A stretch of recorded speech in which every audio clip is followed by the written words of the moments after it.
Hello and welcome to another episode of Zwick Flicks, the Ed Zwick Podcast. I'm your host, Ryan, and with me for all intents and purposes, the second to last episode of my mini-series journey of Zwick's films, the studio films that made it to the theater. I've got with me, returning three-time now, guest co-host Craig. How you doing? All right, Ryan. Thank you. It's always great to sit down and chat movies with you. It's always a fun time, so thanks again. Well, you are a true pleasure to podcast with. One, because you're good at it. Two, your opinions and insights are valuable and well thought out. I know you don't research. I know you don't take notes, but you're just so natural at it. Yeah, and then Doug will be returning for his third and final episode with Trial by Fire, which I have not seen. So today we're covering another Tom Cruise film. That's why you picked this, I believe, is because did you pick this first or Last Samurai? I can't remember now. I'm pretty sure I picked Last Samurai first. Okay. I think Pawn Sacrifice was the last movie I picked. It was like, I'll do this and I'll do Jack Reacher. And then I think you were like, oh, I need somebody to do Pawn Sacrifice. And you know me, I'm never one to be afraid of an assignment. And if I remember correctly regarding our Pawn Sacrifice review that, again, people go listen to if you haven't already, we weren't too crazy about that film. So was this viewing of Jack Reacher maybe more fun for you overall? I think in the last year I've watched Never Go Back, this Jack Reacher sequel. Last night when I watched it was the third time in the past year that I've watched it. Oh, wow. Probably like this time last year I watched it just for fun. I don't think I'd ever seen it. So I was like, oh, let me watch Never Go Back. It's on Paramount Plus. And then when I knew we were doing this episode, I watched it again probably 3 weeks ago. Okay. But then you told me you watched the first movie, and I was like, shit, let me go watch the first movie. And then I watched the first movie, and I was like, well, damn, now I have to watch Never Go Back again just to make sure that I don't get the two movies mixed up. So. Yeah, fair enough. Oh, wow. Okay, you really have given Paramount Plus some of their viewership for this film. This isn't a hard movie to watch. I think we ultimately concluded with Pawn Sacrifice was that it was just such a missed opportunity. Yeah, that's right. We said at the end there that they should have focused on the last 2-minute prologue they did. Yeah, they should have made that the film, the whole conspiratorial stuff, him in exile. That would have been a much more fascinating film. And maybe that film is yet to be made. Put it that way. It's one that can still be made. Okay. Oh yeah. All right. So let's get into if you haven't, dear listener, already heard our thoughts overall regarding Tom Cruise, we're going to get into him again. We'll save him for last when we do our cast review, but go check out our Last Samurai episode where we gave our praises and thoughts on Tom Cruise and Tom Cruise interacting with Ed Zwick, because it's going to be a little bit shorter regarding him today just because, we've already done that, but we will repeat a couple things.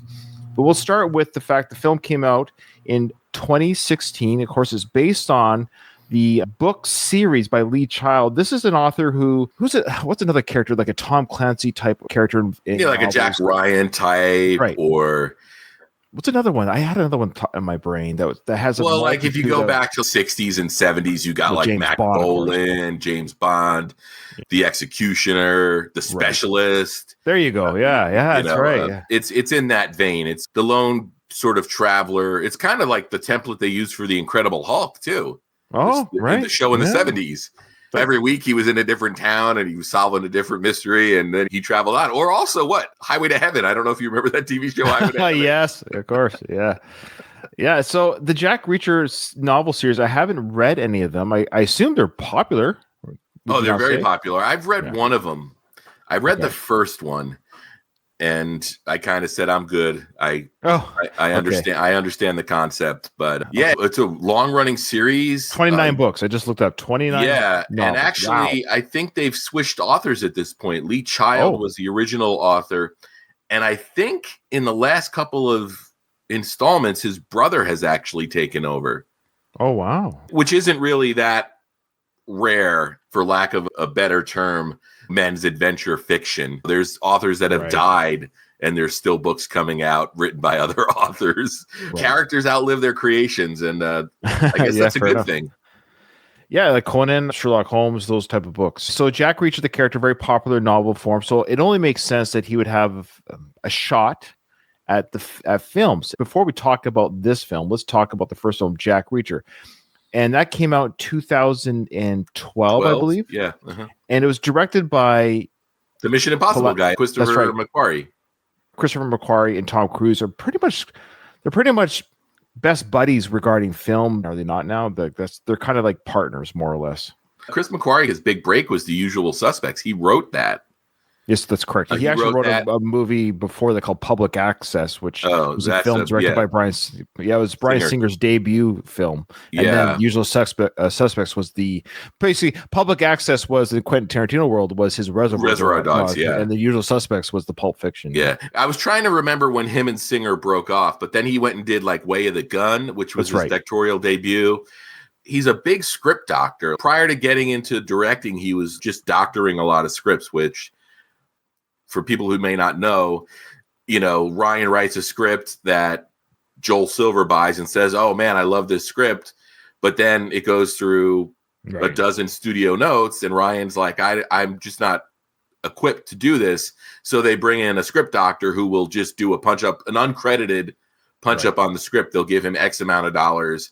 And sometimes it's a dialogue polish. Tarantino has done a bunch of in the late 90s. If you remember Crimson Tide, there's a lot of very like there's a lot of Tarantino-esque dialogue in there, and it's because Tarantino wrote it. That's awesome. I love it. I don't know how him and Cruise connected, because it seems like the Mission Impossible movies they made, like 4 of them at this point? So they connected on the film Valkyrie, is my guess, because he wrote and produced it. Yeah, The Plot to Kill Hitler. Yeah. Okay, I'll just say this about Tom again. He was great in that film. That's a great film. Yeah. The cool thing about that is, and I've seen this technique done before, it starts with Tom Cruise writing in his journal in German, and you hear a German voiceover, and it slowly transitions to English. So it's like, a few times. They did that in a movie we just did. I did with somebody on another podcast. I actually was a guest on another podcast. Forget the name of it. I'm sorry, but they probably don't listen to the show, so it doesn't matter. Anyways, where I did the Hunt for Red October. Yeah, no, it's a great technique. I think it's a great cinematic technique that's like, hey, we all know they're speaking German. Right. We don't want a 2-hour movie where everybody's speaking German and 90% of the audience is going to have to read subtitles. Right. Yeah. It's like, we get it. This is now, Sean Connery now has a Scottish accent, but he's a Russian submarine captain. Just get over it. Okay. Let him act with his Scottish accent. Like, who cares? You know what I mean? So anyways, he wrote Valkyrie and produced that. And did Singer direct that? Oh, yes, he did. Yeah, Brian did direct that. Okay, that's still the Singer-McQuarrie connection. But now Tom Cruise has entered the mix. Then McQuarrie went on to write The Tourist. Then he wrote and directed Jack Reacher. Okay. The first film. But at this time, he had yet to direct Mission Impossible. His first directing film with Tom was Jack Reacher in 2012. And then he wrote Edge of Tomorrow for Tom. Okay. Based on the graphic novel. And then he directed Mission Impossible Rogue Nation in 2015 with Tom. It feels like Jack Reacher was probably a test. Obviously, you can do this kind of movie. We can give you the Mission Impossible budget. So why don't we talk briefly about the first Jack Reacher film? I didn't know Jack Reacher from whoever as a character in the novels. But of course, in 2012, the internet was alive and well. I had heard chatter right away because people love to be critical. The one thing I love about the internet is how critical everyone is. This is so fantastic to read, complaining and negativity. Isn't it fantastic? People moan about everything. It's fantastic. So one of the things that people said right away was, Tom Cruise is too short to play Jack Reacher. And look, I get it. If you're a fan of the books, I understand it. This is the character you have in your mind. I would also say Tom Cruise has never dialed in a performance. So regarding the Jack Reacher character, not knowing what Jack Reacher was like as a physical presence in the novels, I watched that film as a great action spy drama, and I quite enjoyed that first film. You? Oh, absolutely. We've since gotten the Jack Reacher TV show on Amazon. If you look at the Jack Reacher on paper, it's a stereotype. Big buff guy who doesn't talk a lot. Tom Cruise and McQuarrie are both intelligent enough to realize that you don't have to play into the tropes all the time. And Lee Child, it might have been they gave him enough money, but Lee Child even signed off on it. He was like, hey, this is kind of cool. But I'm sure Lee Child saw the opportunity to be like, wow, I'm going to sell even more books. So it's better for me to, be yay, Tom Cruise, as opposed to, it's a bad choice. I guarantee you at least one book was bought because a Tom Cruise fan bought the novel. Oh, yeah, absolutely. You can even look at Daniel Craig, his James Bond. Yeah, Daniel Craig does Blonde Bond, wasn't it? Yeah, he doesn't resemble James Bond very much at all. Although I will say this, in the novels, James Bond is he's not really handsome and debonair. He's sort of presented as looking like a thug. Daniel Craig. Yeah. He fit that mold a little bit better than, let's say, Pierce Brosnan. Sure. Yeah, very debonair. Yeah. But that first Jack Reacher, it's a cool movie to watch. And there's some really cool sequences. You've got that bathroom fight, which is such a cool sequence. It's fighting in an enclosed space. Yeah. There's just enough comedy there, but it's still a satisfying action piece. And then you got Werner Herzog playing a bad guy. Oh my goodness. Yeah, the prisoner. And then you've got a pretty good car chase, even though I remember after seeing that movie in theaters, I chatted with my dad about it, who was a big fan of the books. And he's like, yeah, Jack Reacher doesn't drive. Well, yeah, this is a different medium. It's a film. Sure. Yeah. It's a film. No, but that's a good movie. And it makes complete sense that there was a follow-up. Sure. I'm really, really surprised that it didn't become a series, although I often wonder if Cruise just didn't have the bandwidth to work on another franchise. Well, I was thinking that too. Had it become, well, yes and no, because he tried tackling another franchise with Edge of Tomorrow, which actually did very well, but I don't know if it did well enough at the time. I think there is some scuttlebutt they are doing a sequel to that. And he also tried The Mummy too. Yeah, so he's not opposed to doing other franchises, but for whatever, obviously Top Gun, I believe Top Gun 3 is actually in the works. So it's just oddly enough, Jack Reacher, maybe because he was doing the Mission Impossible, maybe it's just too much. It's a very similar lane. Yeah, it was just Ethan Hunt by a different name, maybe, and that's not a criticism so much as it's just Ethan Hunt, but he's called Jack Reacher because there was nothing about the Jack Reacher character played by Tom Cruise, but played well, where I thought to myself, Ethan Hunt couldn't do this. It was almost like a poor man version to Mission Impossible. And it's not an insult on the films, but it's almost like we already have our big Thanksgiving dinner, but you're trying to sell me a very yummy grilled cheese sandwich. And look, don't get me wrong, it's very yummy. I like grilled cheese sandwiches, but I got this turkey feast here that you're already giving me, and you're asking me to have both at the same time. Yeah, that's a valid statement. Yeah. So I think that could have been part of the fatigue. Tom Cruise has proven, despite some of his own, as we've said before, the controversies that surround him, he's not box office poison, but the projects might be. And I think Jack Reacher, I think the negative talk about his height, I don't think helped. Like, it's too bad. Put it this way, if the character in the Jack Reacher novels was 5'8" with brown hair, almost describing Tom Cruise to a T, but they just called him Jack Reacher in the novels, and then he gets cast, everyone would be saying, oh, this is the perfect fit. I just wish Tom did it when he was younger. It's just unfortunate that within the novels, this character for 20 odd novels at that point had already been established as a 6'3" behemoth of a character. So that negative chatter does affect box office. Yeah, but at the same time, you almost wonder if there would have been a Jack Reacher movie without Tom Cruise.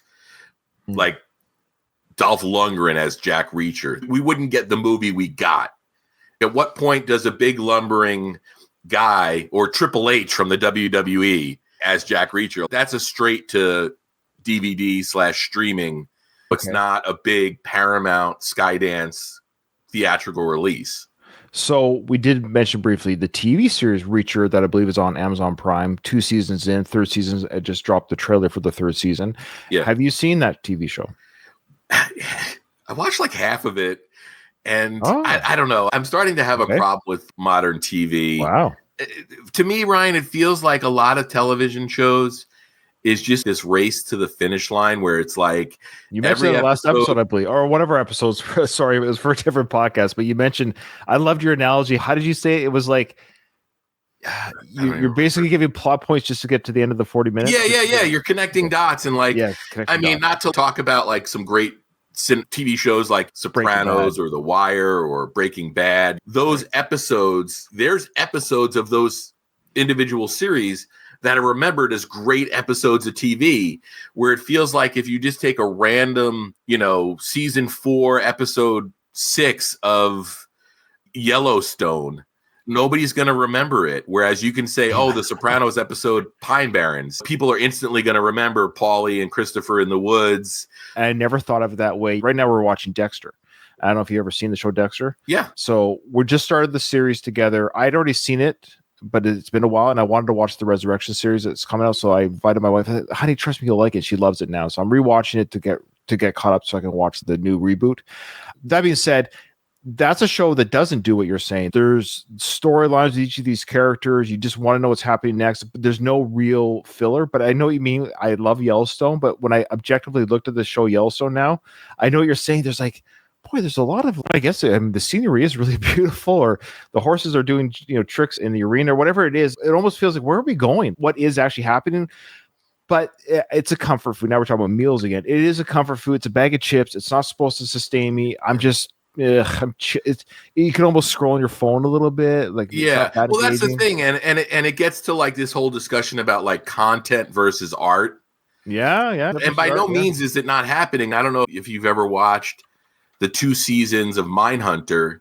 That's amazing television. I mean, that's not connect the dots television. And of course, Netflix canceled it because it probably was. It took people's attention away from their phone. Exactly. There was a headline recently where the edict from Netflix for their TV shows and movies was have characters explain what they're doing. Yeah, I know. So if you're in the kitchen making dinner and you have like whatever at Netflix show streaming, you can hear the characters explain, this is what I'm doing right now, and this is why I'm doing it. Why are you looking in that drawer? Well, I'm looking for evidence for the murder. Remember the guy that got murdered an hour ago? Yeah. At the end of the day, Ryan, it really comes down to the fact that we're in an age where, hey, me and you in our 20s would have effing loved this. You have access to everything. Yeah. But at the same time, when you have access to everything, you don't have to watch everything. Right. Yeah. There's more things to watch than there is time in the day to watch it. Yes. Oh, yeah. It's impossible. But I will say, the wife and I watched the first 2 seasons of Reacher, and there's only 8 episodes, so it's pretty easy. That's what I liked about it. Each season is based on a novel, so it's 8 episodes. It's perfect. We quite enjoyed it. It's a combination of, it's a bit of fluff, silliness a little bit. It doesn't take itself too seriously, but it's done well. It's not boring. It's done well. And aesthetically, yes, this behemoth of a guy, what's his name again? Alan something. Yeah, Alan Richson. Yeah. He's a big guy, and he's good. I like him. So he fits the role. And so there you go. That's just my little plug for the TV show. So the TV show, I don't remember anyone scoffing at the idea of this guy playing Jack Reacher. He's almost too big. Actually, that might be the other thing. If I remember correctly, around the time that the first Jack Reacher movie came out, one of the comments was, it's really hard for somebody to live the life that Jack Reacher lives looking like he does in the books.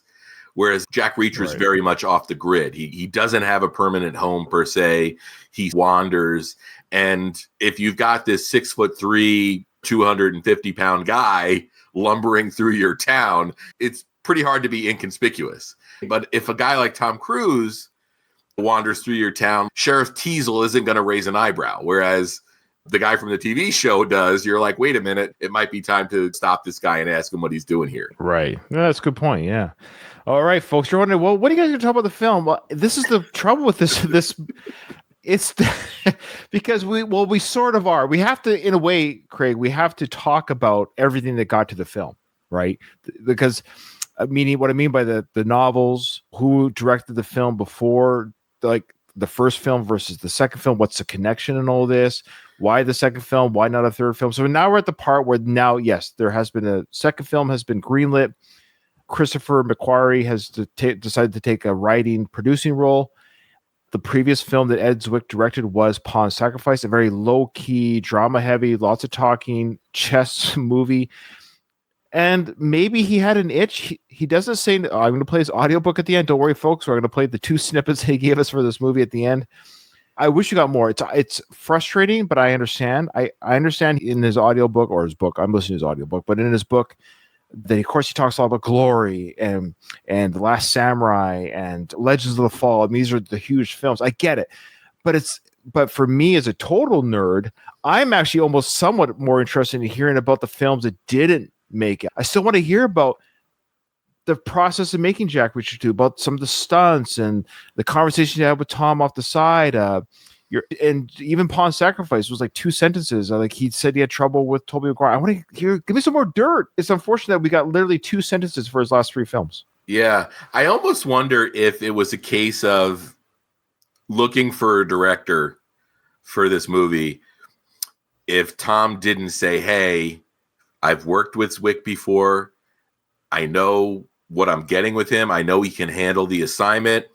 And also, it might have also been like, you know what? He might need this movie too. I know. I was thinking that too. It's a combination of like he hadn't had a blockbuster since his last blockbuster was Blood Diamond in 2006 because Defiance, Love and Other Drugs, and Pawn Sacrifice, his next 3 films, I wouldn't consider them blockbusters. No. So in the back of my head, I was like, I wonder if it was like 2 things. Tom Cruise is getting somebody he knows, he trusts, and will deliver it. But also at the same time, it's like, hey, let me throw my buddy a bone too, because it might be a good way to sort of jumpstart, And that's a credit to both Ed as well, that Tom, because Tom is a producer of the film. So he's going to greenlight Ed in a sense. So he hires Ed. He's like, hey, Ed, you busy? You want to handle another action film? And there's some war elements, action sequences. You've done these before with other films. And it probably rejuvenated Ed, but he doesn't talk about that in the book. Yeah. Yeah. It's unfortunate. It might have also been like proximity effect as well. It's hard to reflect on something that is still semi-current. The book came out, 2024, 2023? Yeah, I think it was just last year. So it was like still 7 or 8 years. That's right.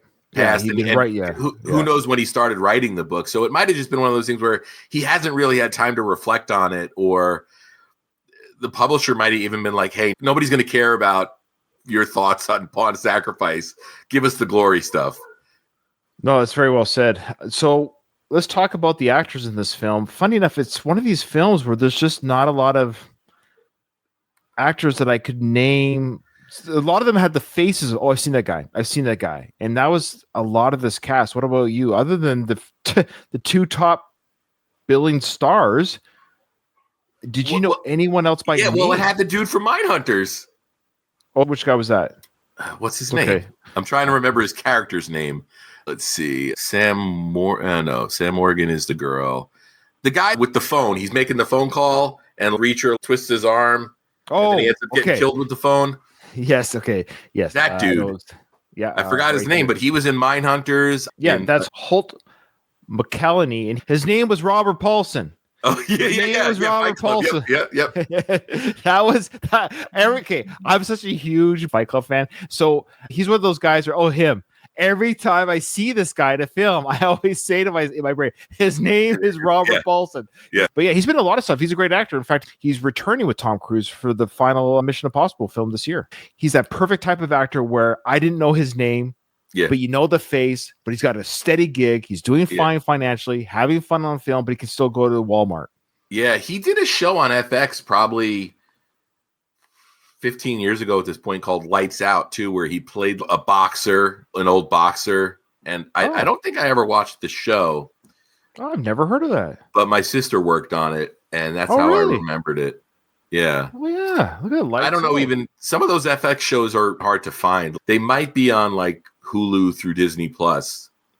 But either way. Crazy. Yeah, he's a journeyman actor. That's the word. Yeah, totally. Great guy. He did a great job. He met an awful demise in the film, but had it coming. He's the first one where I could say, I know where I've seen him from, actor. Didn't know his name, as you can see in our episode. Now I had to look him up. And then the main villain, referred to as the Hunter, great actor, but his name is Patrick Husinger. Do you recognize him from anything? No.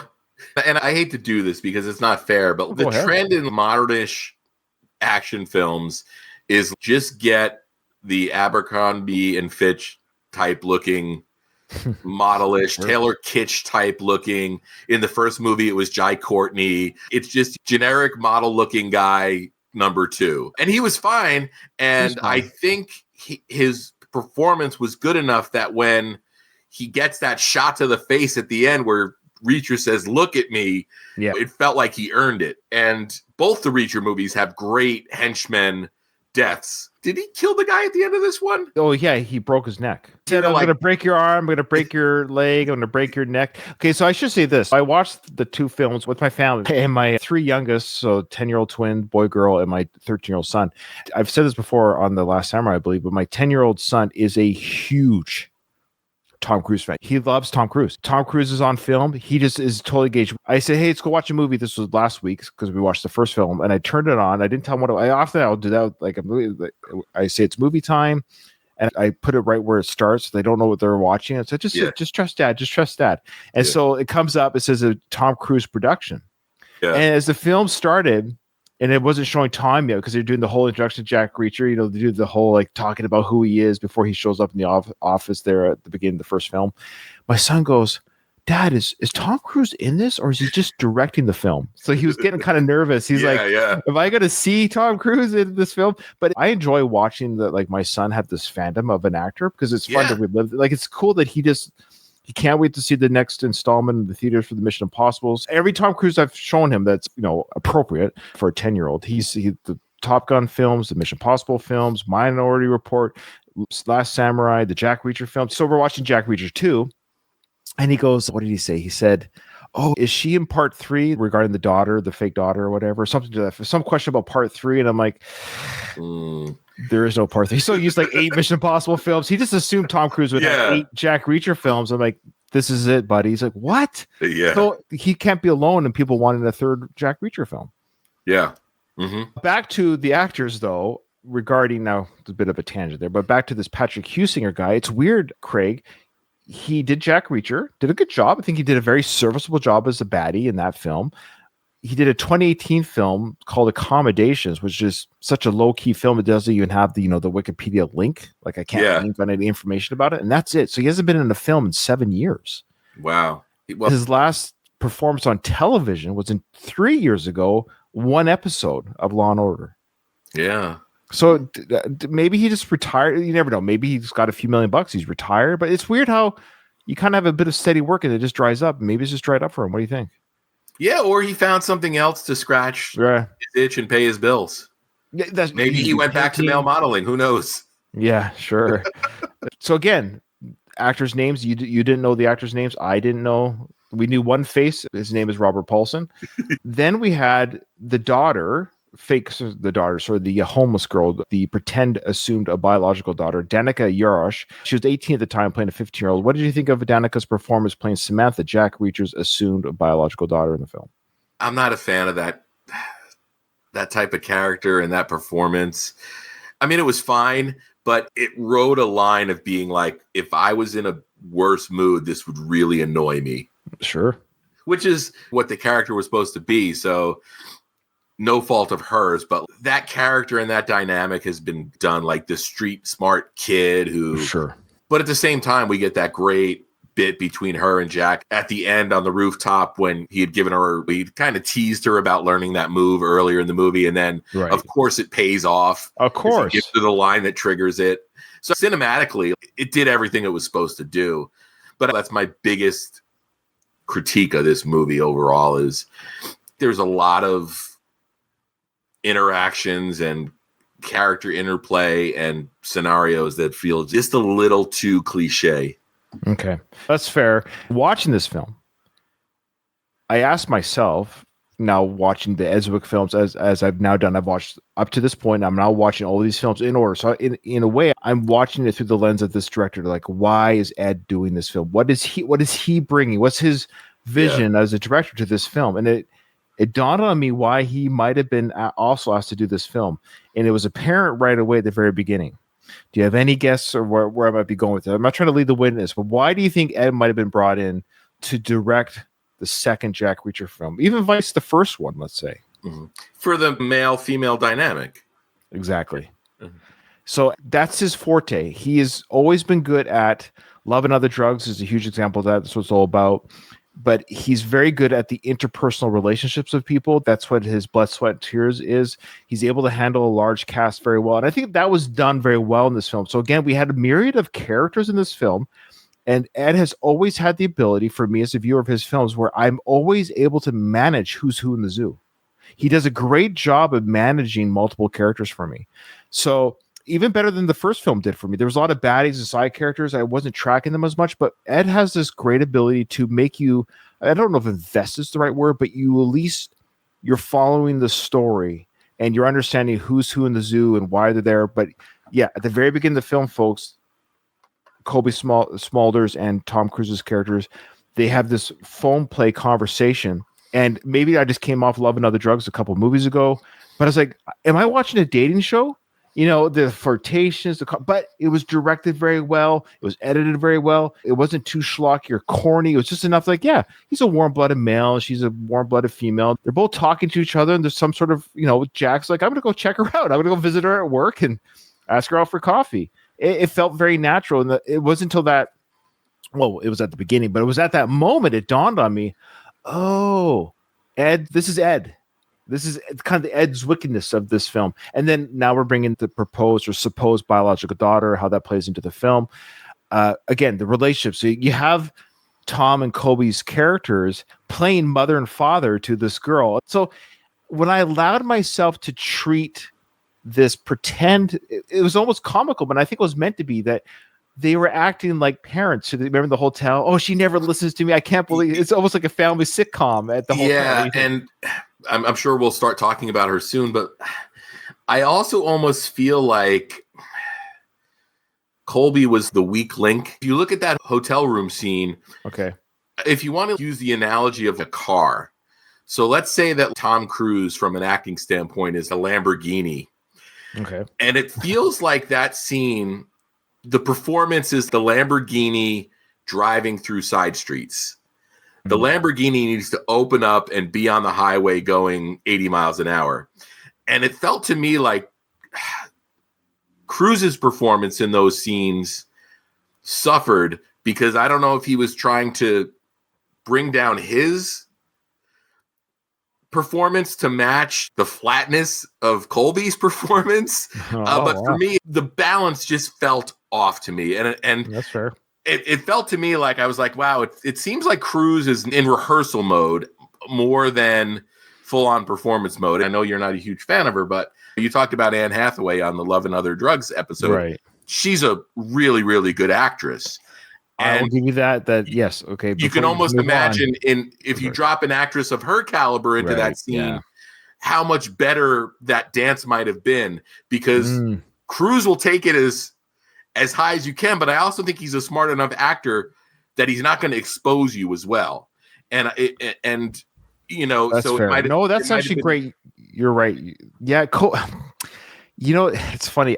I dislike Anne Hathaway I don't know. It sounds terrible. I don't know either one of these individuals from Adam. So I'm just. It's fine to think somebody isn't like genuine. And if you think they're disingenuous or anything like that. But it's funny when you were talking about her, you know, I'm from New Jersey. Okay. Anne Hathaway actually is from that area. Oh. I was dating a girl at 20 some odd years ago. Okay. And we used to go around parts of Jersey and watch high school productions. And at the end of the year, they would give out this Rising Star Award. Oh. And one of the claim to fame was that Anne Hathaway had come from the Rising Star program. So that's why she's always been on my radar. There was sort of a connection to her, and it seemed like her. I don't know how connected Anne Hathaway is, but it's always cool to see somebody make it that isn't like a Nepo baby or didn't. I mean, this was a girl from Jersey that ended up starring in blockbusters, which it doesn't always happen. You're linked in somehow, you know somebody. And for Anne Hathaway, it always seemed to me her talent, coupled with a lot of other things, including her physical attractiveness, got her where she is. Have you seen Love and Other Drugs? Not yet. Yeah, you'll see her nude throughout. You'll enjoy that. She, as we said in that episode, she is naked quite a bit, and she's fantastic. She's very easy to look at. I'll give her that. But you're absolutely correct, Craig. I would be lying to say that Cobie Smulders is not a better actress than Anne Hathaway. That's a very interesting thought experiment to put Anne Hathaway in this film, boy, because you're right.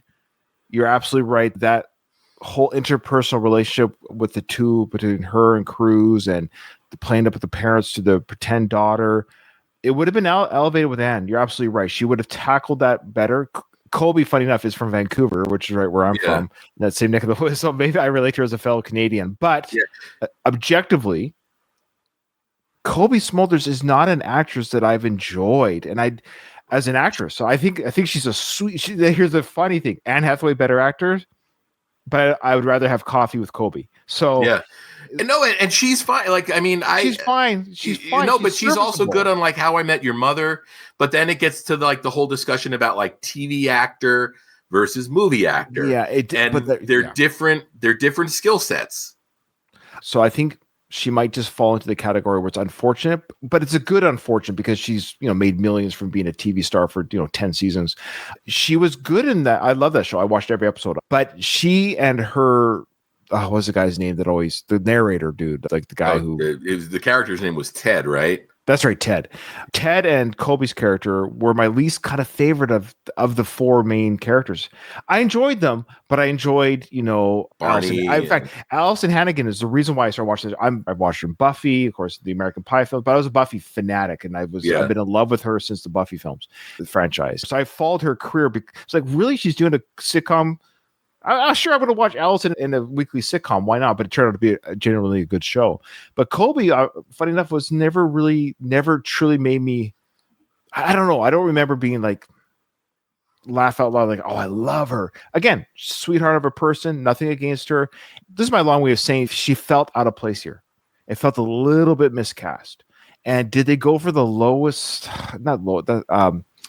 Yeah. Well, here's the thing. Like we said, everyone's name on this bill is affordable. That's what I'm trying to. There you go. Everyone is affordable, and Cobie at this time probably just got off How I Met Your Mother, close to it. So she's off a pretty big sitcom. So there's a bit of a draw to see her in this. She's doing Marvel films too as a side character. So there's a bit of a draw with her, but she's more affordable than Anne Hathaway.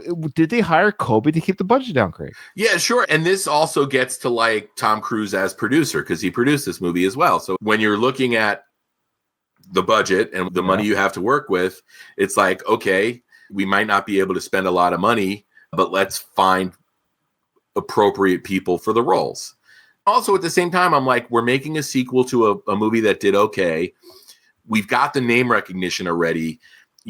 Scarlett Johansson isn't going to bring anything extra to the box office because she's in it. You know what I mean? Like like Tom Cruise is the draw here. Like people are going to go see it because it's a sequel to Jack Reacher. Those are like two things that are getting asses in seats. So it doesn't need to be a loaded marquee. No. So this budget was the same with the first film. So in a weird way, that's not very common that the sequel of a franchise will have a lesser budget than the first film. So what does that tell you? They save money on cast. Yeah. Yeah. But also that might explain why there wasn't a third film. Like for whatever reason, they just didn't get the returns that they were hoping for. They were like, hey, we'll make a sequel, but we're not giving you 1.5 times the budget of the first movie. It's like, if you want to make it, here's the budget. Go to town. There was talk and whisperings that they would do it, but it's always about, hey, it's a business, about money. The second film made a little bit back, not enough to warrant a third film, but the trajectory of such was that it's going to keep going down with each film. So when you open up Paramount Plus, they have the different categories, and it feels like the last 2 or 3 months, the 2 Jack Reacher films are in their like most watched category. Oh, wow. And then also if you go to like the action, it'll be like all Tom Cruise film in like the most watched. It would be like whatever Mission Impossibles are on Paramount Plus, the 2 Jack Reacher films, and then Top Gun Maverick. I mean, people are watching those movies, but then at the same time, it's like, well, they've got the Jack Reacher TV show now, which basically on a different network. Yeah, but it basically killed any chance of there being another Cruise Reacher movie because if anything, Amazon will probably make a feature length Jack Reacher movie in the new Reacher universe. If you look at the Hellboy movies, the first Hellboy movie came out, did whatever it did, but then it did great on DVD. Right. So that allowed them to do the Golden Army or whatever. And it almost feels like that effect isn't allowed to be in play here because they've already made other movies, so it's kind of funny that Reacher is doing great streaming numbers, but there's no way to capitalize on it unless a lot of people are going back to watch those movies because of the Amazon show. And then there's like, that's what I was going to say. You just took that out of my mouth. Yeah. I think in a weird way, people are like, oh, Tom did this film franchise? Like, I guess I heard about that. And I think if they're able to just put it this way, I hadn't seen the first film and the second film since I watched the first 2 seasons of the TV show recently. And so when I went back and watched the films starring Tom Cruise, once I erased, like, it's a different actor. I'm used to different actors playing Batman, Superman, Joker. So I'm always able to, like, okay, it's a character. It's a different actor playing the same character.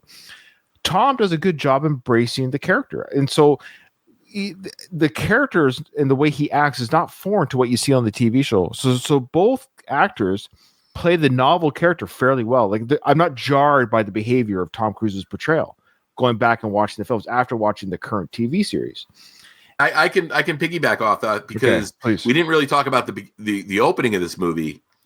And right. I think the opening of this movie is really cool because it drops you right into things. It starts with the cops arriving on scene. There's like 2 or 3 bodies strewn in the parking lot. And the witnesses are like, man, those guys got destroyed. The cop's like, who did it? And they're like, him. And you see Tom Cruise from behind sitting in the diner.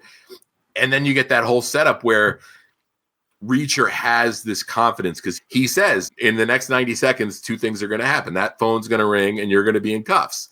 And the thing I like about the scene is it alludes to a previous sort of adventure that we're catching the end of. Yeah. So it's almost like filming between the films. Yeah. And then also it gives you, for people that don't know the character, it's a good introduction to the character. It's like, okay, obviously he has the ability to take out and severely injure people in a parking lot brawl, but then also have this confidence in this bravado when he's dealing with this corrupt sheriff or whatever. It's a great opening. I almost wish that we would have gotten like a little short film on the DVD or something, even if it was 5 minutes to show us the lead up to it.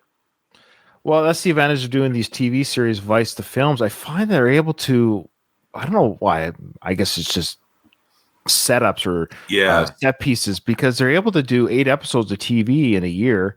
But they wait 4 years between films. And I'm like, why is that? Why are they able to do a very well done show on Reacher, 8 episodes, and good action sequences? Sure, they're not having huge explosions and buildings collapsing, but why? Like, I think movies need to figure out how to meet that middle ground of serialized TV and or quicker releases of movies. Like 4 years between films probably didn't help it either. Yeah. And I wonder if there's another book in the series that opening scene is. Yes, it did. Is it? Oh, yeah. No, it was good question. So yes, it was based on a book called One Shot, I believe. This film, Never Go Back. But they did say that the opening scene was based on the end of another book. Sorry, this was actually based on Never Go Back. My apologies. Yeah. One Shot, film, the first movie. That's right. But that sequence of the trafficking was actually a plot in another book. So they kind of cool. it in. Yeah.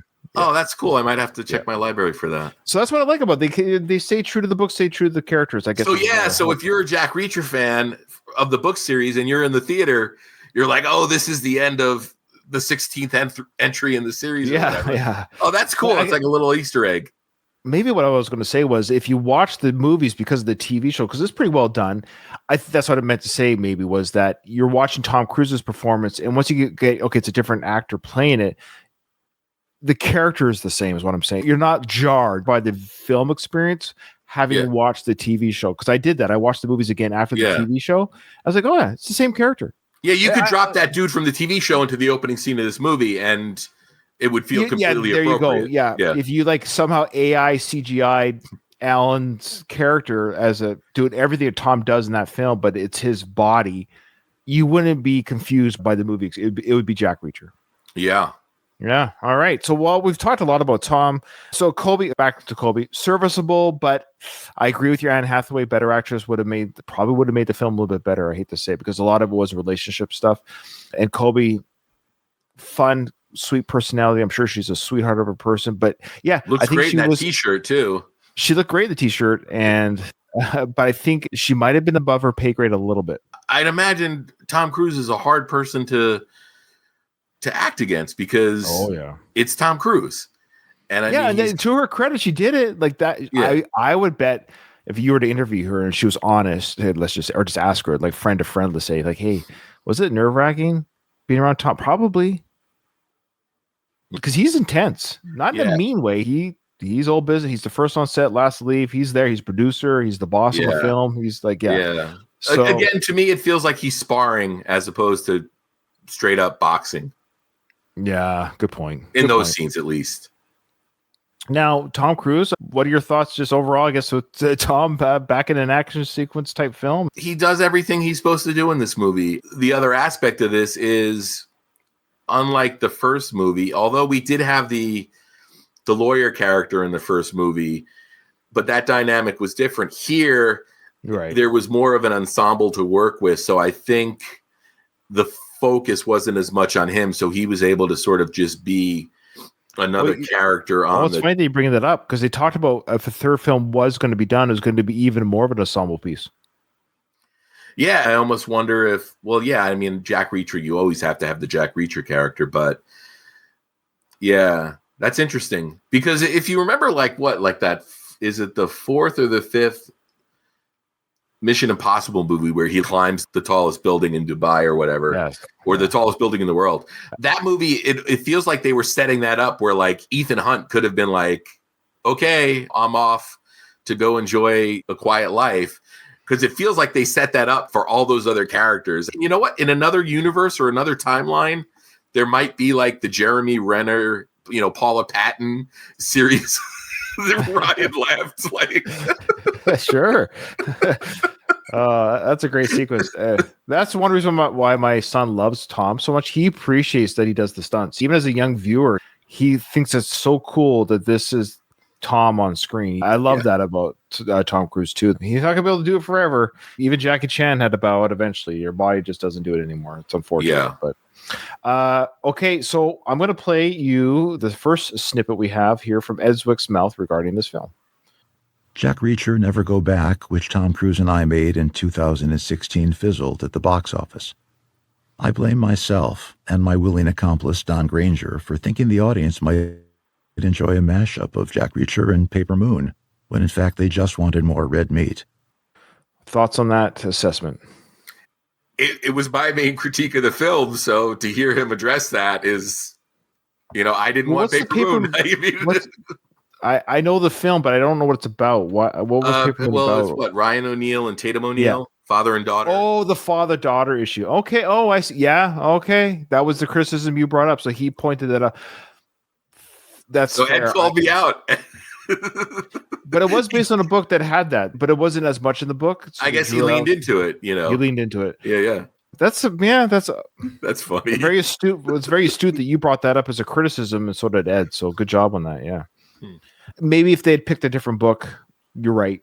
It might have made a few more million. Sure. Fair enough. At the beginning of the episode, I talked about how many times I've watched this movie in the last year. Like when I watched it again last night, after having just watched it 2 weeks ago, I didn't groan and say, oh my God, I have to watch this movie again. No. I sat down and I watched it and I enjoyed it. There's certain movies I won't do that for. Yeah. If I watched it 2 weeks ago, I'd be like, you know what? I'll remember enough to talk about it. But this movie, I was like, you know what? It's not going to be a bad 2 hours of my time. It was my first time watching it since its whatever DVD release at the time, 2016, or maybe streaming back then, maybe 8 years ago. But when I was watching it, like, oh, this is better than maybe I remember or people gave it credit for, because it's a very good, I've seen some really crappy action films lately, but I was just like, no, this is a fine movie. The acting's good. The action sequences are fun. I'm following the plot along. My kids are even enjoying it. Even with those very talky at the beginning, I was getting a little bit worried. Is like, oh, is there much action in this film? I can't remember. But they were still engaged. They were following the storyline. They were listening. And what we said before about what people are experiencing, Craig, on streaming would indicate that people are watching it. So maybe it's just one of those things that things get better with time. Like it's just released at a weird time. Who knows what the public was doing at that time? Because it seems like I didn't see it in theaters, and I don't remember why. I mean, there you go. I just didn't. And I mean, I saw the first one in theaters, and admittedly, my life was different in 2016 than it was in 2012. I was living in a different state, and I was single when the first one came out, engaged when the second one came out. So I wasn't going to the movies as much as well. I didn't see this movie until years later. Okay. I think there's maybe 2 more clips, one for sure. I had a wonderful time working with Cobie Smulders, and I certainly don't blame Tom. He was great in the movie. He just wasn't 6'2", as the novelist Lee Child had described his protagonist. And should Tom happen to call about making a third movie together, I'll definitely pick up. So he mentions the it's funny that he brings it up, because obviously the first film had already come up. It's interesting that I think he recognized the writing on the wall too. I think he probably read the scuttlebutt on the internet too. But it didn't hurt the first film. But it didn't help it. I think. Well, yeah, I guess another layer of, despite Cruise's best acting and best or whatever, like all the oomph that he puts in his films, he can't overcome. Unfortunately, he just can't overcome height. It's just a reality of DNA. Yeah. By the way, Lee Child has a cameo in the first movie. He's like a desk clerk. Tom Cruise and the lawyer character, the girl from Gone Girl, I forgot her name, and they have like an interaction.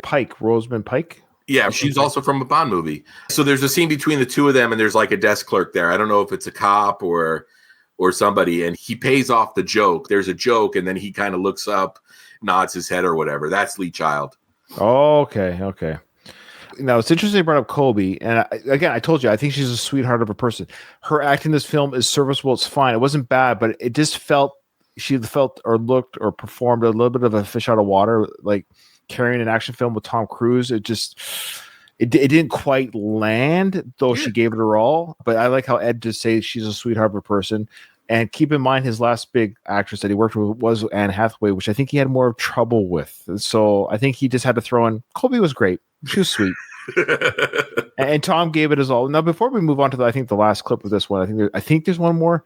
I will say Tom, back to his acting again, he's just such a darn good actor. The end of the movie, when he's saying goodbye to his, not his daughter, but they're having that goodbye.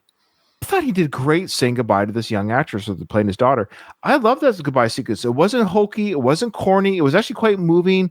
Tom's jaw clenching, the look in his eyes about how, as Reacher, he's like, I can't show this shouldn't be affecting me. I've killed people with my pinky, and this girl has gone into my heart a little bit. And when she says, like, you're probably disappointed I'm not your daughter, he's like, actually, or you're probably happy I'm not your daughter. Yeah. No, you could tell there was a little bit of like disappointment that he wasn't her. Yeah, he was like, it could have been a mission I could have done. This is another mission in life, so to speak.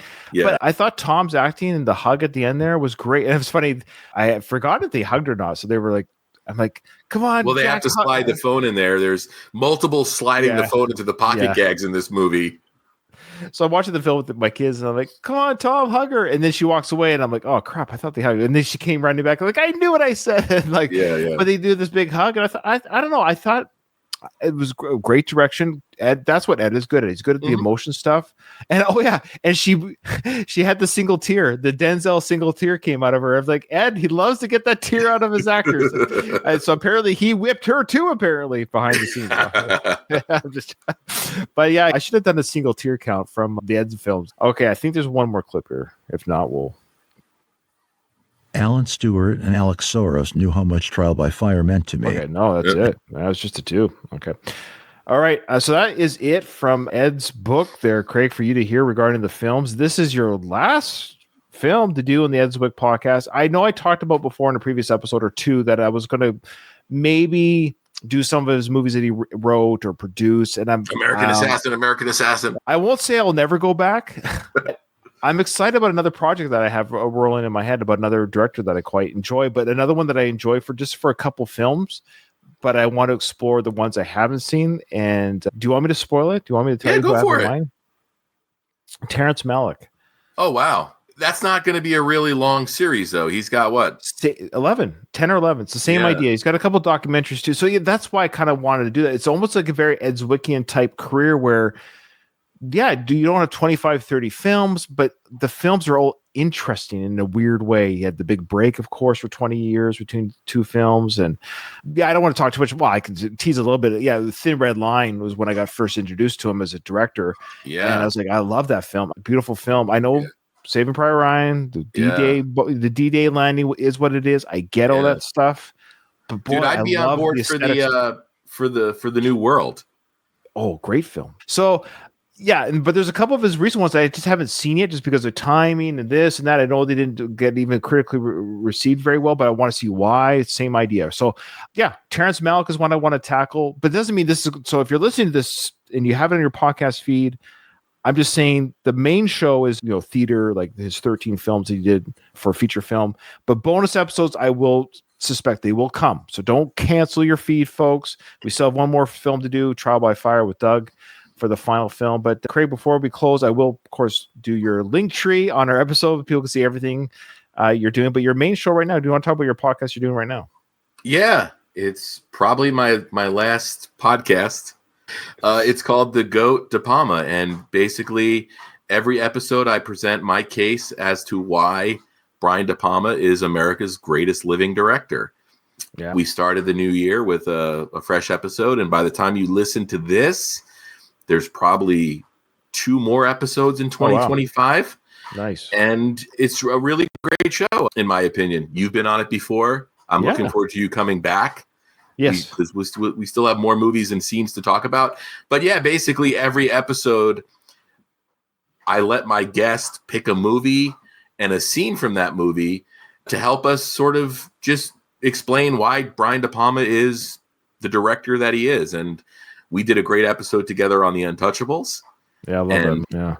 Yeah. Hey, it was your podcast. I want to say again, if anyone was listening to this or they've forgotten, it was your podcast that you're doing with Brian De Palma that literally triggered, I want to do that with a director. And Ed Zwick was the first one that came to mind. So it was because of you and your show. Now I might be on this director journey with other directors that aren't the Steven Spielbergs, that aren't the Christopher Nolans, or even the Quentin Tarantinos. I kind of wanted to do these other directors where people are like, oh, they did that film? Yes, they did that film too, that I enjoy. So Ed Zwick falls into that. I think Brian does too. People are like, oh, he did Untouchables. He also did the other, whatever other films. He did Carrie. So, I mean, right there, it's Carrie, like the guy that made the Untouchables made Carrie, but then he also made Scarface. It's like, those are about the 3 most different movies you can think of. Like, the guy that does Glory did Pawn Sacrifice. Exactly. Yeah, I love it. All right. Well, that's great. Well, thanks for coming on. And we may do a bonus episode. Yes, there are some American Assassin.